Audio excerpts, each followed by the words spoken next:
નમસ્કાર, ઇવનિંગ રિપોર્ટમાં આપનું સ્વાગત છે। હું છું પંકજ। શરૂઆત એક મહત્વપૂર્ણ ખબરથી। અયોધ્યામાં પ્રધાનમંત્રી નરેન્દ્ર મોદીની હાજરીમાં અત્યારે બની રહ્યો છે વર્લ્ડ રેકોર્ડ।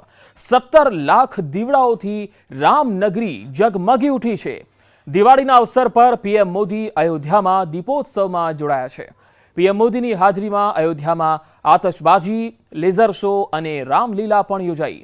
આવું પહેલીવાર થઈ રહ્યું છે કે પીએમ મોદીએ આ આયોજનમાં ભાગ લીધો હોય, કારણ કે કોરોના કાળ બાદ આ પ્રથમ આયોજન છે। પીએમ મોદીએ સરયુના તટ પર રામ કી પૌડીમાં એક ભવ્ય મ્યુઝિકલ લેઝર શોની સાથે 3D holographic projection mapping show પણ જોયો।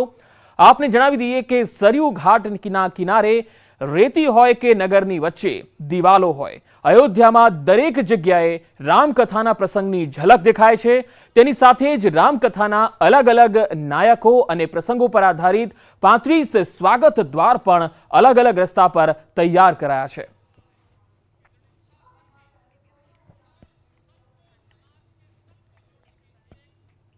દેશની સુરક્ષા માટે તૈનાત જવાનોએ સરહદ પર દિવાળીની ઉજવણી કરી।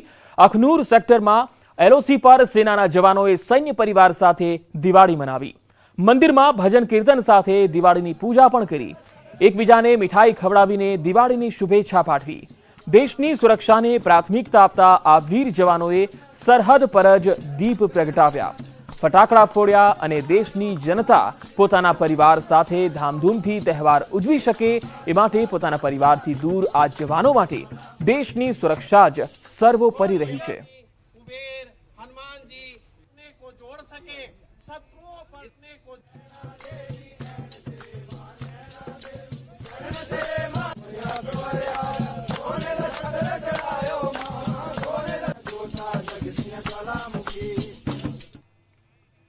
દેશના લોકો પરિવાર સાથે દિવાળી મનાવી રહ્યા છે, ત્યારે સરહદ પર ફરજ બજાવતા જવાનો પોતાના પરિવારની કમી મહેસૂસ ન કરે એ માટે કચ્છ મોરબીના સાંસદ વિનોદભાઈ ચાવડાએ ભુજના બીએસએફ કેમ્પ ખાતે જવાનો પાસે જઈને મીઠાઈ આપી હતી।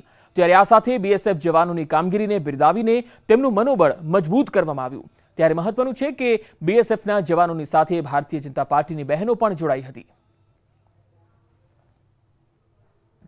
દર વર્ષે એક અમે પરંપરા બનાવી છે અને બીએસએફના જવાનોની વચ્ચે જઈ કરી અને દિવાળીની શુભકામનાઓ પાઠવી, એમને મીઠાઈ આપવી અને એક મીઠાશભર્યા સંબંધો जवानों અને લોકોની વચ્ચે બંધાઈ रही।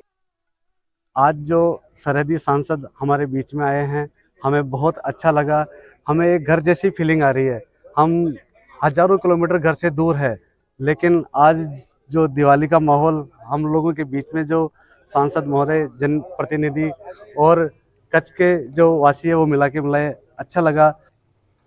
દિવાળી પર્વની શરૂઆત થઈ ચૂકી છે, ત્યારે સુરતના બજારોમાં ખરીદી માટે મોટી સંખ્યામાં ભીડ જોવા મળી રહી છે। શોખીન સુરતીઓની બજારોમાં ખરીદી માટે ભીડ ઉમટી છે। સુરતના ચોટાપુરમાં મોટી સંખ્યામાં લોકો દિવાળીની ખરીદી કરવા પહોંચ્યા અને આ તસવીરો જોઈ શકાય છે। મોટી સંખ્યામાં અહીંયા લોકો જોવા મળી રહ્યા છે। બજારોમાં ભીડમાં કોઈ અનિચ્છનીય ઘટના ન બને એ માટે પોલીસનો પણ ચુસ્ત પહેરો છે।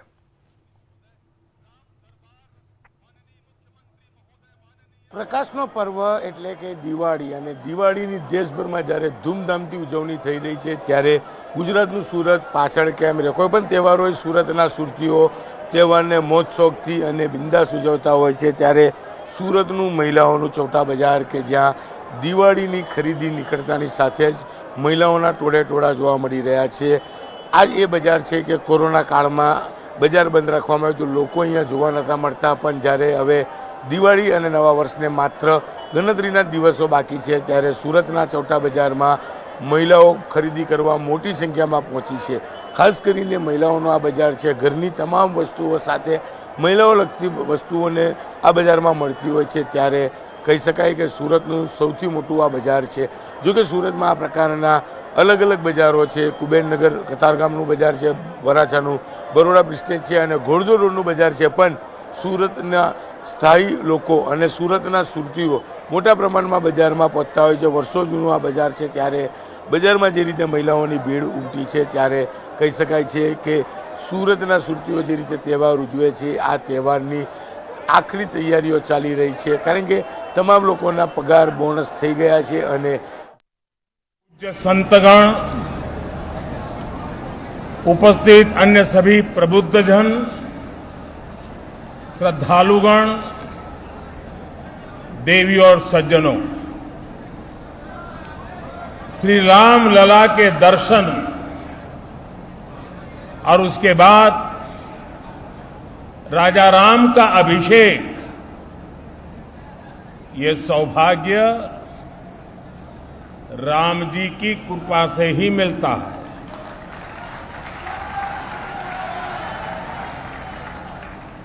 जब श्री राम का अभिषेक होता है तो हमारे भीतर भगवान राम के आदर्श और मूल्य और दृढ़ हो जाते हैं। राम के अभिषेक के साथ ही उनका दिखाया पथ और प्रदीप्त हो उठता है। अयोध्या की तो रज रज में, कण कण में उनका दर्शन समाहित है। आज अयोध्या की रामलीलाओं के माध्यम से, सरयू आरती के माध्यम से, दीपोत्सव के माध्यम से और रामायण पर शोध और अनुसंधान के माध्यम से ये दर्शन पूरे विश्व में प्रसारित हो रहा है। मुझे खुशी है कि अयोध्या के लोग, पूरे उत्तर प्रदेश और देश के लोग इस प्रवाह का हिस्सा बन रहे हैं। देश में जन कल्याण की धारा को गति दे रहे हैं। मैं इस अवसर पर आपको, देशवासियों को और विश्व भर में फैले हुए राम भक्तों को भी हार्दिक बधाई देता हूं। मैं प्रभु श्री राम की पावन जन्मभूमि से सभी देशवासियों को आज छोटी दीपावली के पर्व पर कल के दीपावली की भी हार्दिक शुभकामनाएं देता हूं। साथियों, इस बार दीपावली एक ऐसे समय में आई है जब हमने कुछ समय पहले ही आजादी के 75 वर्ष पूरे किए हैं। हम आजादी का अमृत महोत्सव मना रहे हैं। आजादी के इस अमृत काल में भगवान राम जैसी संकल्प शक्ति देश को नई ऊंचाई पर ले जाएगी। भगवान राम ने अपने वचन में, अपने विचारों में, अपने शासन में, अपने प्रशासन में जिन मूल्यों को घड़ा, वो सबका साथ, सबका विकास की प्रेरणा है और सबका विश्वास, सबका प्रयास का आधार भी है। अगले 25 वर्षों में विकसित भारत की आकांक्षा लिए आगे बढ़ रहे हम हिंदुस्तानियों के लिए श्री राम के आदर्श उस प्रकाश स्तंभ की तरह हैं जो हमें कठिन से कठिन लक्ष्यों को हासिल करने का हौसला देंगे। साथियों, इस बार लाल किले से मैंने सभी देशवासियों से पंच प्राणों को आत्मसात करने का आह्वान किया है। इन पंच प्राणों की ऊर्जा जिस एक तत्व से जुड़ी हुई है वो है भारत के नागरिकों का कर्तव्य।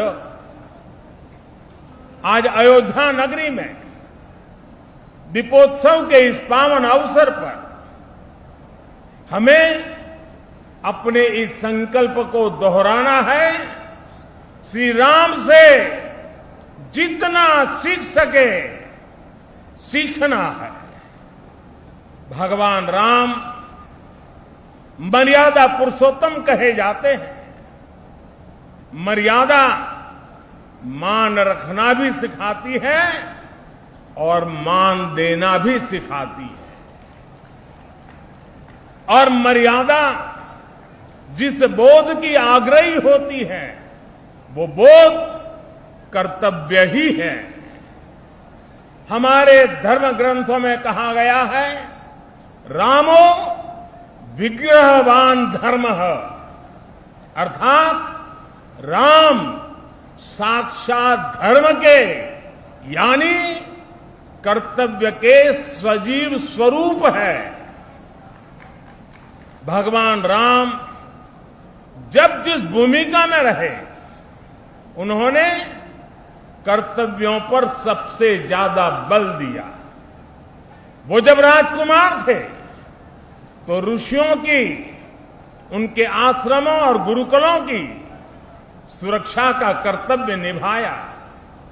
राज्याभिषेक के समय श्री राम ने एक आज्ञाकारी बेटे का कर्तव्य निभाया। उन्होंने पिता और परिवार के वचनों को प्राथमिकता देते हुए राज्य के त्याग को, वन जाने को अपना कर्तव्य समझ करके स्वीकार किया। वो वन में होते हैं तो वनवासियों को गले लगाते हैं, आश्रमों में जाते हैं तो मां सबरी का आशीर्वाद लेते हैं। वो सबको साथ लेकर लंका पर विजय प्राप्त करते हैं और जब सिंहासन पर बैठते हैं तो वन के वही सब साथी राम के साथ खड़े होते हैं, क्योंकि राम किसी को पीछे नहीं छोड़ते। राम कर्तव्य भावना से मुख नहीं मोड़ते। इसलिए राम भारत की उस भावना के प्रतीक है जो मानती है कि हमारे अधिकार हमारे कर्तव्यों से स्वयं सिद्ध हो जाते हैं। इसलिए हमें कर्तव्यों के प्रति समर्पित होने की जरूरत है। और संयोग देखिए, हमारे संविधान की जिस मूल प्रति पर भगवान राम, मां सीता और लक्ष्मण जी का चित्र अंकित है, संविधान का वो पृष्ठ भी मौलिक अधिकारों की बात करता है। यानी एक और हमारे संविधान अधिकारों की गारंटी, तो साथ ही प्रभु राम के रूप में कर्तव्यों का शाश्वत सांस्कृतिक बोध। इसलिए हम जितना कर्तव्यों के संकल्प को मजबूत करेंगे, राम जैसे राज्य की संकल्पना उतनी ही साकार होती जाएगी। साथियों, आजादी के अमृत काल में देश ने अपनी विरासत पर गर्व और गुलामी की मानसिकता से मुक्ति का आवाहन किया है। ये प्रेरणा भी हमें प्रभु राम से मिलती है। उन्होंने कहा था, जननी जन्मभूमिश्च स्वर्गादपि गरीयसी, यानी वो स्वर्णमयी लंका के सामने भी हीन भावना में नहीं आए, बल्कि उन्होंने कहा कि मां और मातृभूमि स्वर्ग से भी बढ़कर के है। इसी आत्मविश्वास के साथ जब वो अयोध्या में लौट कर आते हैं, तब अयोध्या के बारे में कहा जाता है, नवग्रह निखर अनिक बनाई, जनु धे अमरावती आई। यानी अयोध्या की तुलना स्वर्ग से की गई है। इसलिए भाइयों और बहनों, जब राष्ट्र निर्माण का संकल्प होता है, नागरिकों में देश के लिए सेवा भाव होता है, तो भी और तभी राष्ट्र विकास की असीम ऊंचाइयों को छूता है। एक समय था जब राम के बारे में हमारी संस्कृति और सभ्यता के बारे में बात करने तक से बचा जाता था। इसी देश में राम के अस्तित्व पर प्रश्न चिन्ह लगाए जाते थे। उसका परिणाम क्या हुआ? हमारे धार्मिक सांस्कृतिक स्थान और नगर पीछे छूटते चले गए। हम यही अयोध्या के रामघाट पर आते थे। मैं अयोध्या की पुण्य भूमि पर प्रभु श्री राम से यही कामना करता हूं कि देश के जन जन की कर्तव्य शक्ति से भारत का सामर्थ्य शिखर तक पहुंचे। नए भारत का हमारा स्वप्न मानवता के कल्याण का माध्यम बने। इसी कामना के साथ मैं अपनी बात समाप्त करता हूं। एक बार फिर सभी देशवासियों को दीपावली की बहुत बहुत बधाई देता हूं। आप सभी को बहुत बहुत धन्यवाद। बोलो सियावर रामचंद्र की, सियावर रामचंद्र की, सियावर रामचंद्र की। धन्यवाद जी। धन्यवाद माननीय प्रधानमंत्री महोदय, आपका बहुत बहुत धन्यवाद। दीपोत्सव के अवसर पर आप यहां पर पधारे और इसके पश्चात माननीय प्रधानमंत्री महोदय राम की पैड़ी की ओर प्रस्थान करेंगे। आप सभी अपने स्थान पर बैठे रहें, यहां कार्यक्रम अनवरत जारी रहेंगे। અયોધ્યાથી આ સીધી તસવીરો અમે આપને બતાવી રહ્યા છીએ। અયોધ્યામાં ભવ્ય અને દિવ્ય દિવાળી યોજાઈ રહી છે અને ભવ્ય દીપોત્સવ કાર્યક્રમનું જે આયોજન કરવામાં આવ્યું છે તેમાં પ્રધાનમંત્રી નરેન્દ્ર મોદીએ પણ સહભાગી બનીને આ દીપોત્સવી કાર્યક્રમ છે એના આગળ વધાર્યો અને સાથે સાથે પૂજન અર્ચન પણ કર્યું। ભગવાન રામની તેમણે વાત કરી, ભગવાન રામના જે આદર્શો છે તેને લઈને પણ તેમણે પોતાના સંબોધનમાં વાત કરી।